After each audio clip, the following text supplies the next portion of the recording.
আগামী 15ই মার্চ রবিবার পালন করতে হবে পাপমোচনী একাদশী। চলুন আমরা পাপমোচনী একাদশীর ব্রত মাহাত্ম্য কথা এই ভিডিওটিতে জানবো। তার আগে আমরা জেনে নিই পালনের সময়সূচি।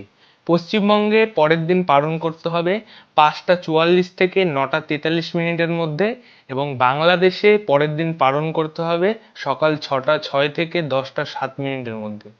চলুন এখন আমরা পাপমোচনী একাদশীর ব্রত মাহাত্ম্য সম্বন্ধে জেনে নিই। পাপমোচনী একাদশী।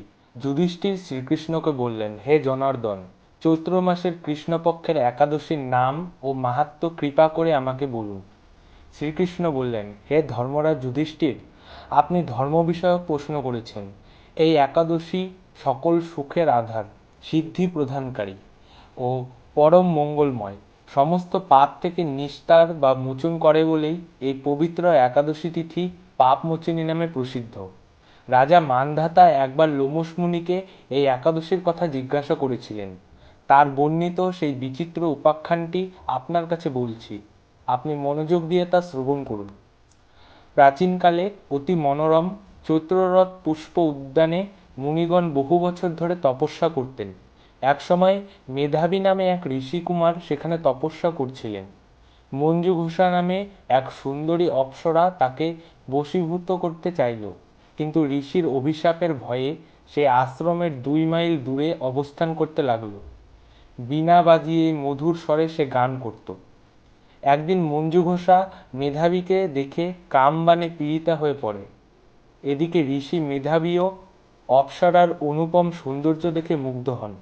তখন সেই অপ্সরা মুনিকে নানা ভাব ও কটাক্ষ দ্বারা বশীভূত করে। ক্রমে কামপরবশ মুনি সাধন ভোজন বিসর্জন দিয়ে তার আরাধ্য দেবকে বিস্মৃত হন।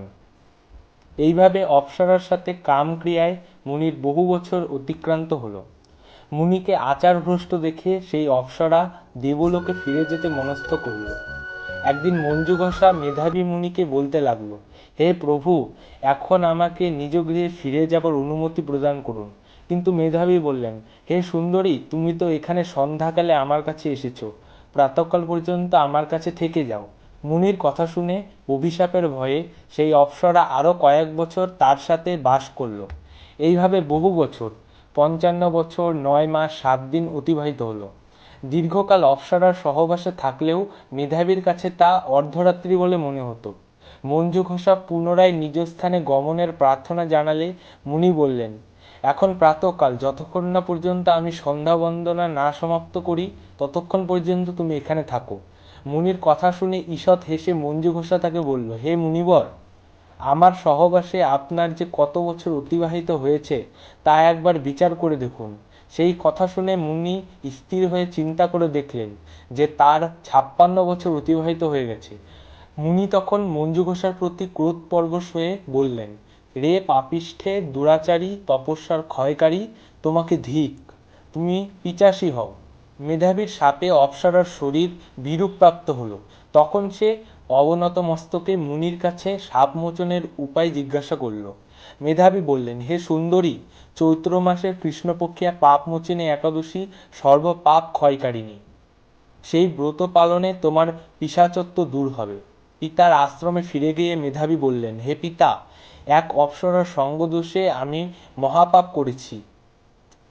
এর প্রায়শ্চিত্ত কি, তা কৃপা করে আমায় বলুন। উত্তরে চ্যবন মুনি বললেন, চৈত্র মাসের কৃষ্ণপক্ষিয়া পাপমোচনী একাদশীর ব্রত প্রভাবে তোমার পাপ দূর হবে। পিতার উপদেশ শুনে মেধাবী সেই ব্রত ভক্তি ভরে পালন করল। তার সমস্ত পাপ দূর হলো।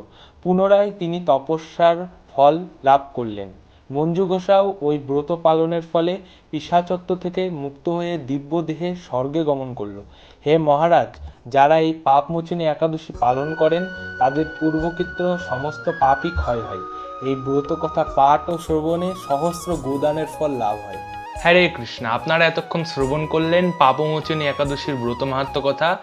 অবশ্যই আপনারা 15ই মার্চ এই একাদশীটি পালন করার চেষ্টা করবেন এবং আপনার আত্মীয় স্বজন, বন্ধু বান্ধব সকলকে উৎসাহিত করবেন এই একাদশীটি পালন করার জন্য। অবশ্যই আপনারা পালন করবেন। এমন আরও ভক্তিমূলক ভিডিও দেখার জন্য অবশ্যই চ্যানেলটিকে সাবস্ক্রাইব করবেন। আবার নতুন কোনো ভিডিওতে আপনাদের সঙ্গে দেখা হবে। সকলে ভালো থাকবেন, সুস্থ থাকবেন। হরে কৃষ্ণা।